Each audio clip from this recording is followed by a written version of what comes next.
আসসালামু আলাইকুম এভরিওয়ান, সবাই কেমন আছেন? আশা করি আল্লাহর অশেষ রহমতে সবাই ভালো আছেন। বের হয়ে গেলাম ঈদ শপিংয়ের জন্য। টুকটাক করে শপিং শুরু করেছি, কারণ হচ্ছে সামনে যেহেতু রোজা, আমি সব সময় চেষ্টা করি রোজার আগেই ঈদের টুকটাক শপিংগুলো সেরে ফেলতে। আসলে যেহেতু আমরা মেয়ে মানুষ, আমাদের ড্রেসগুলো তো আগেই বানাইতে দিতে হয়, কারণ রোজার মধ্যে আমি যত পারি ঈদের ড্রেস বানাইতে দিয়েছি ততবারই আমার ড্রেসগুলো নষ্ট হয়ে যায়। তাই এবার চিন্তা করেছি যে রোজার আগে আমি শপিংটা সেরে ফেলবো, মানে যেগুলো আমার বানাইতে হবে ওইগুলো আগে কিনে আমি সব কমপ্লিট করব। তার জন্য চলে আসলাম আজকে নিউ মার্কেটে। এসেই বিভিন্ন ড্রেস দেখা শুরু করেছে আমরা সব ফ্রেন্ড সার্কেলরা মিলে। আসলে আজকে আমরা সব ফ্রেন্ডরা মিলে চলে এসেছি নিউ মার্কেট, কারণ একা শপিং করতে কখনোই ভালো লাগে না, তাই আমি আজকে সবার সাথে চলে এসেছি।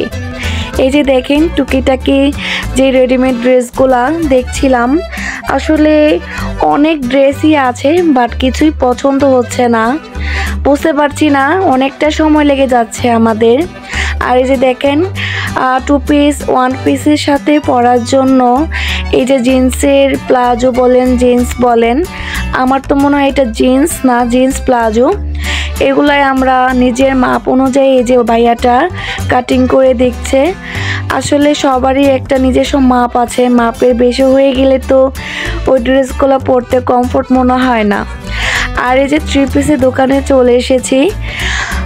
টুকটাক শপিং শেষ করে সবার কিন্তু একটা মোটামুটিভাবে ক্ষুধা লেগে গিয়েছে, আর সাথে তো আছেই কিছু ফ্রেন্ড, সবাই একসাথে বসে পড়েছি আমরা। আমি কিন্তু এখানে গরুর কাচ্চি না, সরি, এটা হচ্ছে তেহেরি, সবাই খাচ্ছি। আর সাথে কিন্তু আরেকজন আছে, এটা কি বলেন তো? এটা হচ্ছে বোরহানি। আসলে কাচ্চির সাথে বোরহানি স্প্রাইট না হলে চলে না, তার সাথে কিন্তু আমরা ভর্তাও নিয়েছি।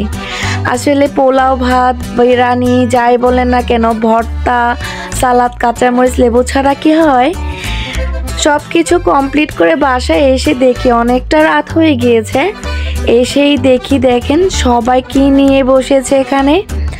এই মটরশুঁটিগুলো প্রতি বছরই 5 থেকে 10 কেজি বাসায় এনে সংরক্ষণ করা হয়, কারণ যেহেতু সামনে রোজা আসতেছে, এর জন্য আম্মু সব বেশি বেশি করে সংরক্ষণ করে রাখছে।